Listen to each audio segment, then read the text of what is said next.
হাতের মাথায় গুলি কেন? প্রশাসন জবাব দেয়। চিটাগাঙে গুলি কেন? প্রশাসন জবাব দেয়। হাতির বুকে গুলি কেন? প্রশাসন জবাব দেয়। ঢাকার বুকে গুলি কেন?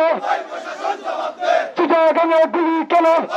গুলি কেন? প্রশাসন জবাব চায়। চিটাগাঙে গুলি কেন? প্রশাসন জবাব চায়। হাতির মাথায় গুলি কেন? প্রশাসন জবাব চায়। আপনারা সকলেই জানেন যে মুহূর্তে বাংলাদেশে নির্বাচনের তফসিল ঘোষণা করা হয়েছে, একটি গোষ্ঠী যাতে নির্বাচন সময়ের মতো অনুষ্ঠিত না হতে পারে, বাংলাদেশে বিশৃঙ্খলা সৃষ্টি করার জন্য, খোলা পানিতে মাছ শিকার করার জন্য আজকে এই বিশৃঙ্খলা শুরু করে দিয়েছে। আপনারা জানেন ঢাকাতে হঠাৎ করেই সেই হাদিকে গুলি করা হলো এবং চিটাগাঙে এরশাদুল্লাহকে তার মিছিল থেকে গুলি করে তাকে হত্যা করা হলো। আজকে এই হাদি এবং এরশাদের গুলির প্রতিবাদে সারা বাংলাদেশে বিএনপির নেতৃত্বে আজকে বিক্ষোভ মিছিল। আমরা সিরাজগঞ্জ জেলার পক্ষ থেকে অন্তর্বর্তীকালীন সরকারকে স্পষ্ট ভাষায় বলতে চাই, যারা এই হত্যাকাণ্ডের সঙ্গে সম্পৃক্ত, যারা এই গুলি করার সঙ্গে সম্পৃক্ত, অনতি বিলম্বে তাদের গ্রেফতার করতে হবে।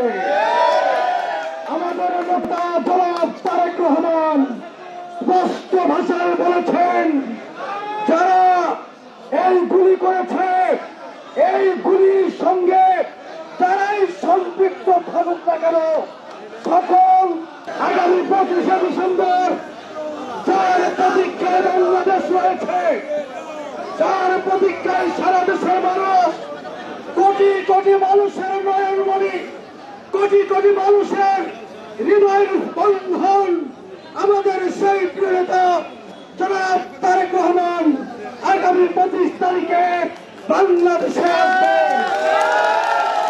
আমরা সিরাজগঞ্জের সকল নেতা কর্মী, আমরা যেভাবে পারি ইনশাল্লাহ বিএনপির নেতৃত্বে, ইকবাল হাসান মাহমুদ টুকু ভাইয়ের নেতৃত্বে আমরা সিরাজগঞ্জের সকল নেতা কর্মী, আমাদের হৃদয়ের স্পন্দন, আমাদের প্রিয় নেতা জনাব তারেক রহমানকে আমরা স্বাগতম জানানোর জন্য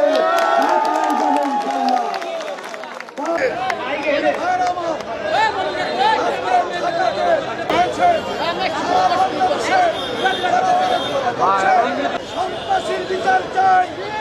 বাংলাদেশে যারা এই সন্ত্রাসী কায়েম করে নির্বাচনকে ব্যাহত করার চেষ্টা করবে, তাদের বিরুদ্ধে সারা বাংলাদেশের জনগণ ঐক্যবদ্ধ আছে। 25শে ডিসেম্বর আমাদের প্রাণের স্পন্দন, আমাদের নেতা জনাব তারেক রহমান ঢাকায় আসবেন। আমরা সিরাজগঞ্জের সকল বিএনপির নেতা কর্মী, ইকবাল হাসান মাহমুদ টুকু ভাইয়ের নেতৃত্বে আমরা ঢাকায় যাব।